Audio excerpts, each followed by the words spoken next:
ATM పోలవరంకా ATM కాదు ఇది. ఆంధ్రప్రదేశ్లో ఏటీఎంని దుండగులు ఎత్తుకెళ్ళిపోతున్నారు. 7 నిమిషాల్లోనే ఏటీఎంని మొత్తాన్ని ఎత్తుకుపోయారు. బీహార్లో చూసుంటాం మనం ఇట్లాంటి బందిపోట్లు. ఆంధ్రప్రదేశ్లో కూడా బందిపోట్లు వచ్చేసారు ఈ 2 సంవత్సరాలు. చూడండి, ఏటీఎంకు తాడుగట్టి ఓడబెరికి ఎత్తుకెళ్లిన దుండగులు. బుక్కరాయ సముద్రంలో ఘటన, 16 లక్షల అపహరణ, అంతా 7 నిమిషాల్లో. ఈ బుక్కరాయ సముద్రం అంటే ఇదేం అడవిలో లేదండి బాబు. హైవే అమ్మటి పోలీస్ స్టేషన్కి దగ్గరలో ఉన్న ఏటీఎంని ఎత్తుకెళ్లారు. బా, మంచి ప్రభుత్వం ఇది కదా. పోలీస్ స్టేషన్ పక్కన చూడండి, ఎక్కడ ఇది?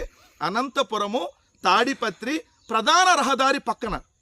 అనంతపురము తాడిపత్రి ప్రధాన రహదారి పక్కన పోలీస్ స్టేషన్ సమీపంలోనే ఎస్బీఐ ఏటీఎం ఉంది. ఆ ఏటీఎం మిషన్ను దొంగలు అపహరించారు.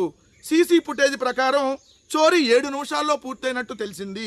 ఏటీఎం మిషన్ను సింగనమల మండలంలోని ఆకులేడు పొలాల్లో బద్దలు కొట్టి డబ్బును తీసుకున్నారు. మొత్తంగా 15,84,000 రూపాయలు దొంగలు అపహరించినట్టు పోలీసులకు బ్యాంక్ అధికారులు ఫిర్యాదు చేశారు. ఇదే తరహాలో చోరీలు ఉమ్మడి అనంత జిల్లాలోని గుంతకల్లు, ధర్మవరం పట్టణాల్లో జరిగినట్టు సమాచారం. ఇది అడవుల్లో జరగల, ఏది డైరెక్ట్గా హైవే అమ్మటి పోలీస్ స్టేషన్ పక్కనే ఏటీఎంలు ఎత్తుకెళ్ళిపోతున్నారు. ఇది మరి పోలీసులు ఉందా, వ్యవస్థలు ఉన్నాయా? అసలు ఏం జరుగుతూ ఉంది రాష్ట్రంలో? విజయవాడలోనేమో నడి బొడ్డు మీద, విజయవాడ నడి బొడ్డులో లాకప్ డెత్ చేసి చంపేసి శవాన్ని కూడా మాయం చేస్తారు. 23 నెలలు అయింది నంద్యాల జిల్లా మచ్చుమరిలో ఆ అమ్మాయిని అత్యాచారం చేసి హత్య చేస్తే శవం దొరకదు. నడి రోడ్డు మీద అందరూ చూస్తుండగా రషీద్ నరికి చంపుతారు. పోలీసుల సమక్షంలో నంద్యాలలో వైఎస్ఆర్సీపీ నాయకుడు సుబ్బారాయుడిని నరికి చంపేస్తారు. డైరెక్ట్గా ఎమ్మెల్యే వెళ్ళి బుల్డోజర్ తీసుకొని తెలుగుదేశం ఎమ్మెల్యే వెళ్ళి తెలుగుదేశం వాళ్ళు వెళ్ళనే కూలుతానంటాడు. జనసేన వాళ్ళని కుక్కలు కొట్టినట్టు కొడతా ఉంటారు ఈ తెలుగుదేశం వాళ్ళు. ఈడేమో చూస్తే ఏటీఎంలు పోలీస్ స్టేషన్ పక్కనే ఉన్న ఏటీఎంలు కూడా ఎత్తుకెళ్ళిపోతూ ఉంటారు. మొత్తం ఏటీఎంని ఎత్తిపోయారంట.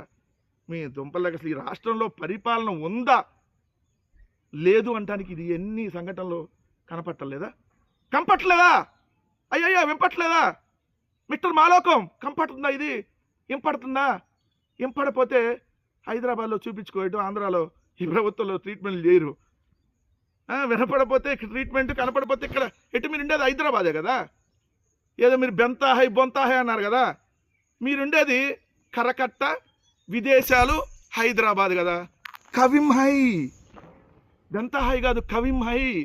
మిస్టర్ కవిం హై లేదంటే కరకట్ట, సింగపూరు, హైదరాబాద్ కదా మీరు ఎక్కువ ఉండేది. కసిం హై, ఓ కసిం హై లోకేష్, ఓ కవిం హై లోకేష్, కసిం హై